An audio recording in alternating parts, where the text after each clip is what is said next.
Everybody, today I just wanted to show you a new natural way that I learned how to wash my dishes. I don't really like putting dish soap down the drain because it poisons the water supply, and the chemicals in the air can cause mental disorders and breathing problems and things of that nature. So I use grapefruits, and then I buy this lemon juice. They have other cheaper kinds. I think this one's like $5.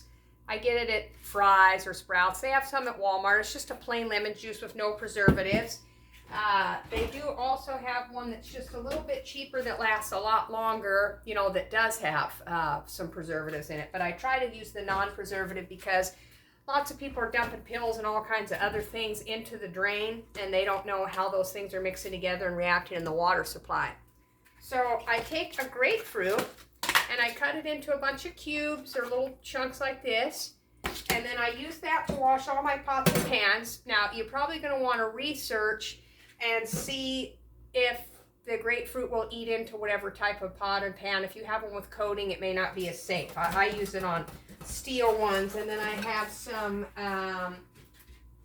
they're called Cuisinart. And they have a coating that so far it hasn't ate it off. I just put it on for a second and then rinse it. And so I just take the grapefruit and, you know, rub it all around inside the pan just like you would with a sponge. And then I rinse it off, and I do it again. Sometimes if it's an extra greasy pot or pan, I will just use a second piece of grapefruit to clean it at the end. Sometimes I'll turn it over and use the peel as a scrubber.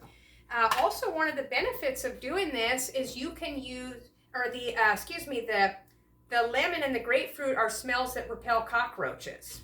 So that's very helpful.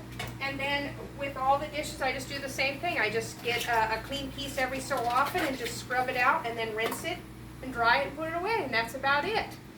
You could use a little bit of a lemon water in a spray bottle if you wanted to clean the counters if something was extra sticky.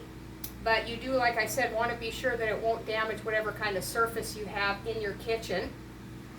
And rinse it off really good because you don't want any sticky residue. But I'll just show you this pot when I'm done.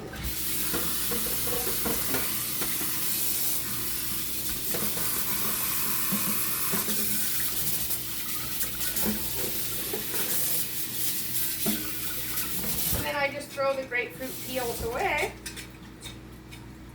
And then sometimes I will go ahead and use the little scrubber afterwards, after I've got all the oil and residue and everything off, and then that way the sponge stays clean. And there's a trick: you can put the sponge in the freezer occasionally, and that kills bacteria. I do that with my toothbrush too, and that helps keep the bacteria away. I haven't had cavities in a long time, but I also quit a lot of the oils and sugars. So there it is. I think this pot looks great. If you have any questions, you can DM me or message me down below in the comments.